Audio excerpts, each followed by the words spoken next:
perfect example of how, when it comes to sex and intimacy, how women seem to have no shame in it, and on behalf of that is showing how thirsty they may be, so to speak, as opposed to whenever us guys may try to express how much we usually may want it, or how thirsty we may be, so to speak, how it's a whole different scenario, how it's such a big problem, how we are such perverts when it comes to it.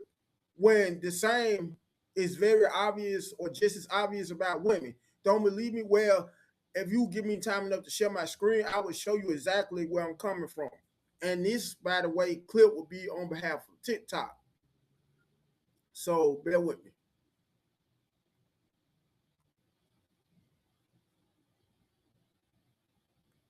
Yeah, absolutely. Love it when I say this. Go ahead and set your phone down and treat this like a podcast episode. We're going to talk about the voice memo guy and the hypocrisy of women. I am somebody that will ask to see it after the second date. Because I took Steve Harvey's advice like some years back when he was telling everybody to wait 90 days and to act like a lady, think like a man or whatever.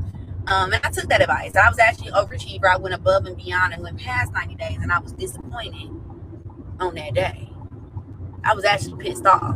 So I won't do that again, and I need to at least see it after the second date, because I don't want to get attached to you and start really liking you for who you are, and then I find out that thing is little, and all types of things.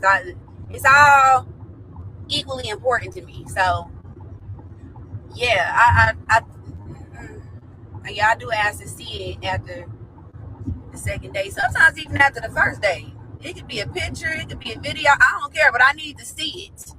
I need to see it. I need to know what to look forward to and what not to look forward to. I got to see it.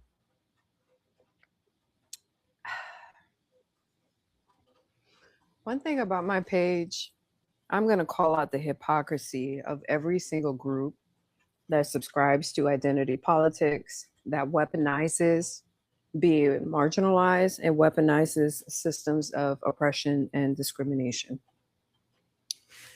Wasn't it just a couple of days ago, I saw a relentless amount of women and simp ass dudes talking about the voice memo guy is a creep, a pedo.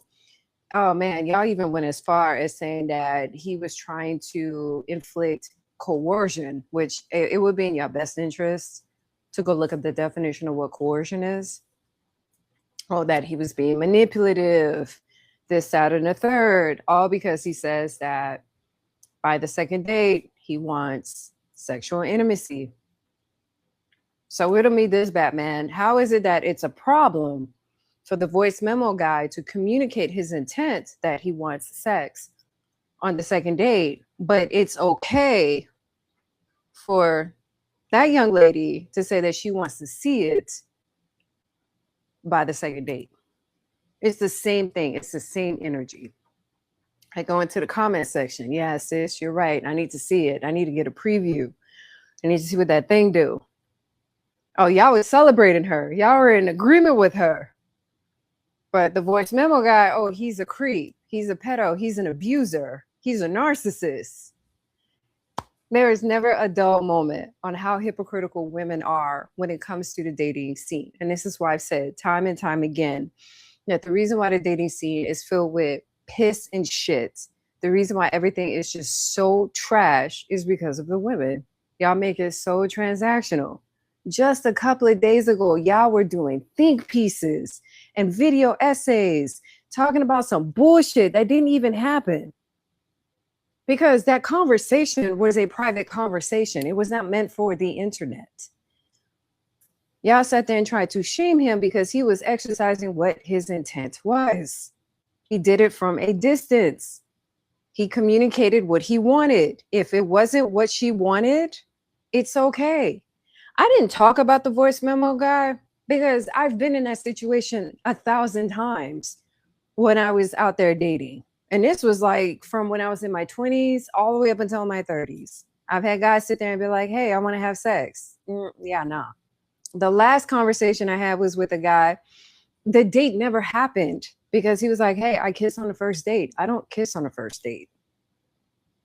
No. I've met guys who are like, I want sex on the first date. Yeah, that shit's never going to happen. I don't even kiss on the first date. But it's not to sit there and run to social media and be like, oh my God, that guy's a creep. Our values did not align. And that's fine. But apparently for the girly pops on the internet, it's a problem when a man exercises intent, when he communicates intent. But consent seems to only apply to y'all. Fuck a guy. And a lot of y'all fail to realize and understand that consent goes both ways. A man has a vote as well. But you act like you're above the program and the world revolves around you and you don't give a shit. It's gimme, gimme, gimme, I. I am convinced that women like being lied to. I mentioned this when I was on live earlier, that because attention currency is king and that you have to do just pretty much anything to garner the attention of the population, that women are addicted to being a victim, because being a victim gives them the attention that they want. And this is why you saw all of these think pieces and all these videos trying to paint the voice memo guy into something that he wasn't. I had to go down the rabbit hole and listen to the original video or the original recording, because people wanted to chop and screw it and make it seem like he was being a whole ass predator. He sent a memo via voice, so that way it had the entire context, tone, as well as intent, so that way it was not misinterpreted or misconstrued when text out.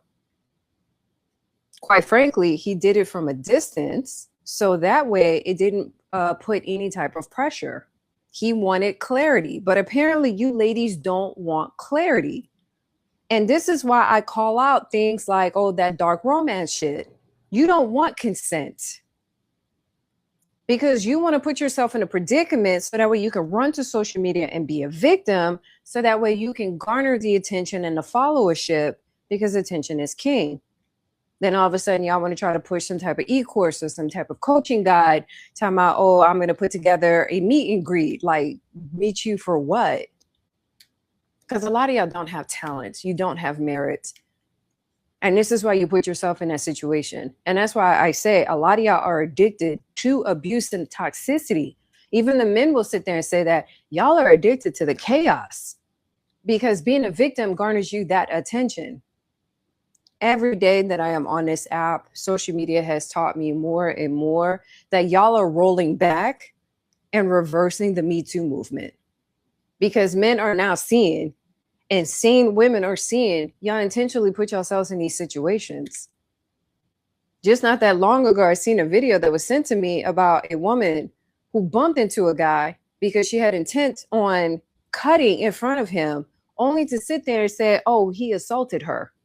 And if it wasn't for the fact that it was recorded that she bumped into him, she cut in front of him and then screamed wolf, talking about he assaulted her.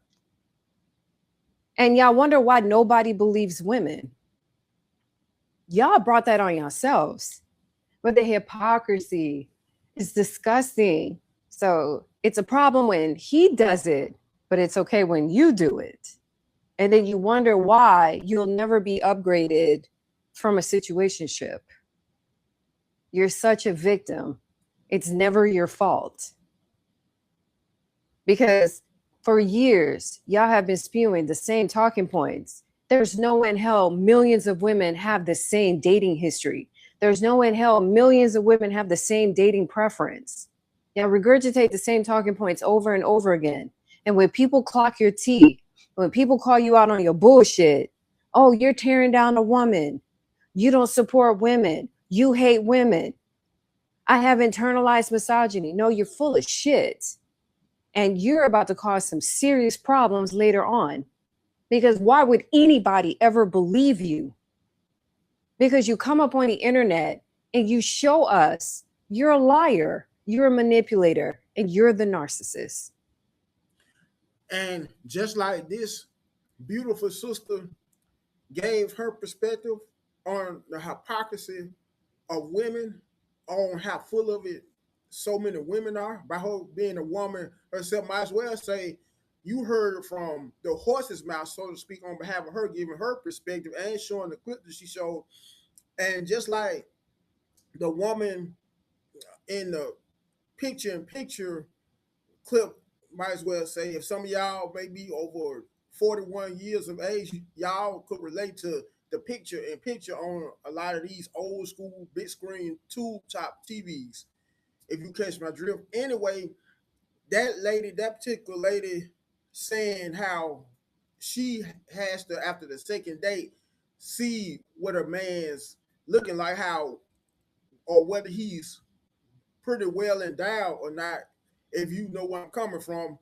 Well, these are the same exact types of women who may go out of public, well, in public, I'm trying to say, and excuse me, dressing as scantily clad as possible, but yet and still, anytime multiple men may hit on them, the first thing they want to do is either report the man to the police or film the man and embarrass the man on social media. But yet and still, they're always going out so many women scantily clad, to the point where if they may wear a halter top or a top similar to this, the way Bohemian Diva is wearing, then they always want to, in some cases, be so scantily clad to the point where you could see their nipple prints while wearing the top, the halter top. And they do that on purpose, just for validation, just for attention. I get it coming from that aspect. But why not, if you don't want men to treat you like you're nothing, like you're just a straight up slut, then why not just start carrying yourself in a much more modest, conservative manner? And this is on behalf of a lot of you women who have these multiple tattoos. You same as that women who have these multiple tattoos all over your body, and yet and still you wonder why guys always look at you as sex objects. Well, that's no different than seeing a pit bull, and the pit bull may be inside of a fence, inside of a gated yard, and you may happen to drop a piece of lamb chop in front of the pit bull, turn your back, and then as soon as you may turn back towards the pit bull, you may notice how the pit bull may have devoured that lamb chop, and you may get pissed off about it. Well, who's to blame? You for giving the pit bull the lamb chop in the first place. Well, same comparison.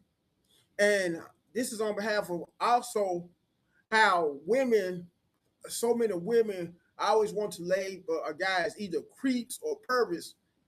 But how many times do you hear about so many female teachers having sexual relations with students? Several times. I mean, every time you look in the news, every week, either every week or every other day, you hear about a female teacher having sexual relations with students, in most cases who are young enough to be their very own sons.